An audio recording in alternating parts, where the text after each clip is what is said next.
আবারও নতুন একটা সার্কুলার নিয়ে আসলাম 280 পদের জনস্বাস্থ্য প্রকৌশল অধিদপ্তরে বিশাল নিয়োগ বিজ্ঞপ্তি ডিপিএসই জব সার্কুলার।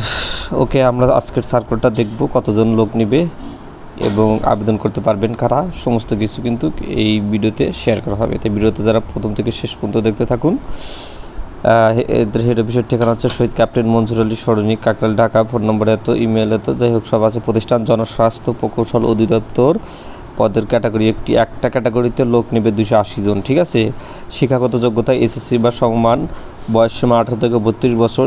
যে সমস্ত জেলার লোক আবেদন করতে পারবেন, সকল জেলার প্রার্থীরা আবেদন করতে পারবেন। বেতন গ্রেড 8,250 থেকে 20,010 টাকা। আবেদন ফি মাত্র 56 টাকা। বিজ্ঞপ্তি সোর্স অফিসিয়াল ওয়েবসাইট। বিজ্ঞপ্তির জারির তারিখ 4 জুন, বিজ্ঞপ্তি প্রকাশের তারিখ 4 জুন। আবেদন শুরু 10 জুন 2026 সকাল 10টা থেকে 8 জুলাই 2026 বিকাল 4টা পর্যন্ত। আর অনলাইন আবেদনের লিঙ্ক হচ্ছে dpac.teletalk.com.bd। এখন লোক নেবে কোন পদে? অফিস সহায়ক 280 জন লোক নেবে, ঠিক আছে। যারা যারা আবেদন করতে ইচ্ছুক দ্রুত আবেদন করে নাও। আর আমাদের মাধ্যমে যারা আবেদন করতে চাও তারা কমেন্টে জানিয়ে দিবে। এটা হচ্ছে মেইন সার্কুলারটা দেখে এই যে লেখা আছে, স্থানীয় সরকার পল্লী উন্নয়ন সমবায় মন্ত্রণালয়ের স্থানীয় সরকার বিভাগের অধীন জনস্বাস্থ্য প্রকৌশল অধিদপ্তর নিম্ন বর্ণিত রাজস্ব অস্থায়ী রাজস্ব খাতভুক্ত পদের নিয়োগের জন্য পদের পার্শ্বে বর্ণিত শিক্ষাগত ও অন্যান্য যোগ্যতা ও নিম্ন বর্ণিত শর্ত সাপেক্ষে বাংলাদেশ ও প্রকৃত স্থায়ী নাগরিকদের নিকট হতে অনলাইনে আবেদন করার আহ্বান জানানো যাচ্ছে। অনলাইন আবেদন ব্যতীত কোনো আবেদন গ্রহণযোগ্য হবে না। অফিস 280, বিস্তারিত তো বললামই। আবেদন ফর্ম পূরণের পরীক্ষা অংশগ্রহণের ক্ষেত্রে নিম্ন বর্ণিত শর্তাবলী অবশ্যই পূরণীয়। 1 জুন 2026 তারিখ আবেদনকারীর বয়স 18 থেকে 32 বছর হতে হবে। বয়স প্রমাণের ক্ষেত্রে অ্যাফিডেভিট গ্রহণযোগ্য নয়। আবেদনকারী তার অর্জিত সঠিক সর্বশেষ শিক্ষাগত যোগ্যতা আবেদনপত্রে উল্লেখ করতে হবে। অর্জিত শিক্ষাগত যোগ্যতা গোপন রেখে পরবর্তীতে প্রকাশ করে পদোন্নতি বা অন্য কোনো বৈধ সুযোগ সুবিধা দাবি করলে তা গ্রহণযোগ্য হবে না। মানে আপনি যদি মনে করেন অনার্স ডিগ্রি করেন, সেক্ষেত্রে সেটাও উল্লেখ করে দিবেন। সরকারি, আধা সরকারি ও স্বায়ত্তশাসিত প্রতিষ্ঠান চাকরির প্রার্থীগণ অবশ্যই যথাযথ কর্তৃপক্ষের অনুমতি ক্রমে আবেদন করতে হবে এবং মৌখিক পরীক্ষার সময় অনুমতি কপি প্রদর্শন করতে হবে। চাকরির আবেদন ফর্মে অ্যাপ্লিকেশন কপি, সর্বশেষ শিক্ষাগত যোগ্যতা সহ সকল শিক্ষাগত যোগ্যতা উল্লেখ করতে হবে। অন্যথায় নির্বাচিত হলে চাকরি আবেদন উল্লেখিত সনদ ব্যতীত অন্য শিক্ষাগত যোগ্যতা সনদ অন্তর্ভুক্ত করার সুযোগ থাকবে না।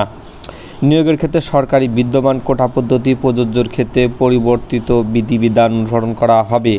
লিখিত মৌখিক পরীক্ষা অংশগ্রহণের জন্য কোনো প্রকার টিএডিএ প্রদান করা হবে না, মানে যাতায়াত দ্বারা প্রদান করা হবে না। মৌখিক পরীক্ষার সময় জাতীয় পরিচয়পত্র সকল সনদপত্রের মূল কপি প্রদর্শন করতে হবে। এছাড়া পূরণকৃত অ্যাপ্লিকেশন ফর্ম সহ জাতীয় পরিচয়পত্র এবং সকল সনদপত্রের সত্যায়িত 1 কপি সেট ফটোকপি দাখিল করতে হবে।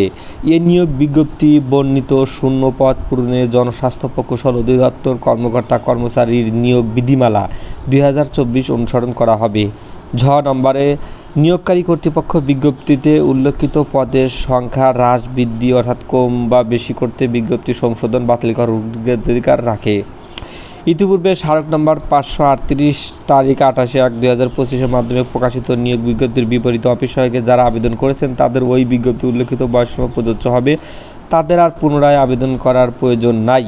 আবেদনপত্রের নাম, জন্ম তারিখ, অন্যান্য কোনোরূপ সাবস্টেটিভ ত্রুটি থাকলে পরবর্তী সংশোধন সুযোগ থাকবে না। অর্থাৎ আবেদন করতে পারে 100% ক্লিয়ার, কোনো ভুল থাকলে হবে না। আবেদন করার সময় আপনার ছবি লাগবে 300x300 পিক্সেল এবং সিগনেচার লাগবে 300x80 পিক্সেল। এটা কীভাবে বানাতে হয় আমার ভিডিও ডিসক্রিপশনে লিঙ্ক দিয়ে দেবো, ওখান থেকে দেখে আপনারা বানাতে পারবেন। আর যদি ঝামেলা মনে হয়, আবার এই যে SMS-এর সিস্টেমটা দেখা আছে, প্রথম SMS DPIC space user ID, অর্থাৎ অ্যাপ্লিকেশন করার পরে যে অ্যাপ্লিকেশন কপির উপরে থাকে সেটা মেসেজ করতে হবে 16222 নম্বরে। ফেরতি SMS-এ দিতে হবে আপনার 56 টাকা লাগবে। টেলিটক সিম থেকে SMS করতে হবে DPIC স্পেস ইএস স্পেস তারপরে পিন নাম্বার, তারপরে 16222 নম্বরে মেসেজ করলেই হয়ে যাবে।